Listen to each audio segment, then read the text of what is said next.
Bonjour, c'est Magali. De nouveau, je vous parle de la loi Elan et cette fois-ci, je vous parle du positif. D'abord, il y a deux points positifs là, moi, que je remarque. Bon, quand je vous parlais de ce que la loi Elan changeait pour toutes les locations touristiques, les locations saisonnières. Bien sûr, ça change pour les gens en général. Mais c'est un petit peu contraignant pour eux. Et c'est bon, ils doivent aussi régulariser tout avec les impôts, ça c'est un peu embêtant. Maintenant, pour les professionnels comme nous, c'est plutôt, il y a un avantage. Parce que de toute façon, les impôts aux entreprises, on les paye déjà, donc un peu plus, un peu moins, ma foi, non, de toute façon, on les payait, alors ça sera peut-être, il y aura peut-être des choses en plus que le comptable devra remplir, mais après tout, c'est votre comptable, donc c'est pas grave. Mais ce qui est bien, c'est qu'il y aura ça va un petit peu assainir le marché peut-être touristique et il va y avoir vraiment des professionnels, donc des professionnels un peu comme nous, enfin ceux qui vont vraiment être. Je pense que vous pourrez même passer en auto-entrepreneur, hein, ce sera sûrement possible, mais sinon, bon, professionnel de l'immobilier, professionnel, loueur meublé professionnel ou LMNP, ça sera possible aussi, à partir du moment où vous payez vos taxes et où vous payez aussi la redevance de la ville.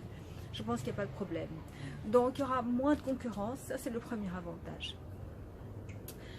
Il y a un avantage super dans la loi Elan, mais alors là vraiment je suis contente, c'est cela concerne les locataires qui sont des mauvais payeurs. Parce qu'il ne faut pas croire que parce que vous faites de la location meublée, tout est rose, tout est facile. Hein, moi, depuis le début, je vous dis, c'est compliqué, c'est du travail, c'est pas toujours agréable quand on a affaire à des mauvais payeurs, à des locataires indélicats, hein, qui vous saccagent l'appartement ou pire encore, qui vous payent pas des loyers, et voilà. Et donc vous devez rentrer dans les procédures, hein, non plus finir.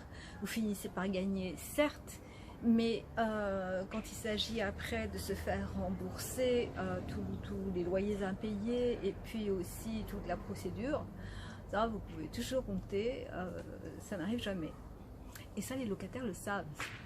Et enfin, il y a une partie de la loi Elan qui va enfin donner un peu raison aux propriétaires. Parce que jusqu'à présent, les propriétaires, c'était toujours les méchants. Hein, c'était ceux qui avaient de l'argent, ceux qui avaient les appartements, donc ce sont des méchants. Ça, c'est quand même typique aussi en France. Dès que vous avez un peu d'argent, vous êtes considéré, vous êtes montré du doigt. Ah, mais non, forcément, c'est qu'il ou elle l'a mal gagné.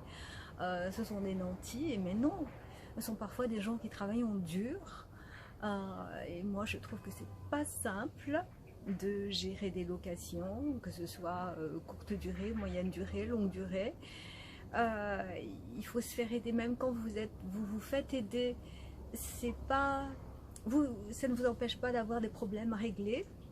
Donc, vous pouvez pas toujours tout faire à distance, vous pouvez pas toujours tout déléguer. Ce que je voulais vous dire, c'est que c'est très, très bien pour les propriétaires lorsqu'ils ont des locataires indélicats. Maintenant, lorsque vous avez un locataire qui ne paye pas, bon bien sûr, vous commencez par essayer de vous arranger à l'amiable avec lui, mais ça on le fait tous. Et sinon, vous commencez par voir un huissier et vous envoyez donc le huissier va faire une première démarche pour se faire payer. Et si ça ne marche pas, donc l'huissier fait une première démarche. Et bon, je pense que la première démarche, c'est vous qui allez la payer, et encore ça, je ne suis pas sûre, mais je sais qu'à partir de la deuxième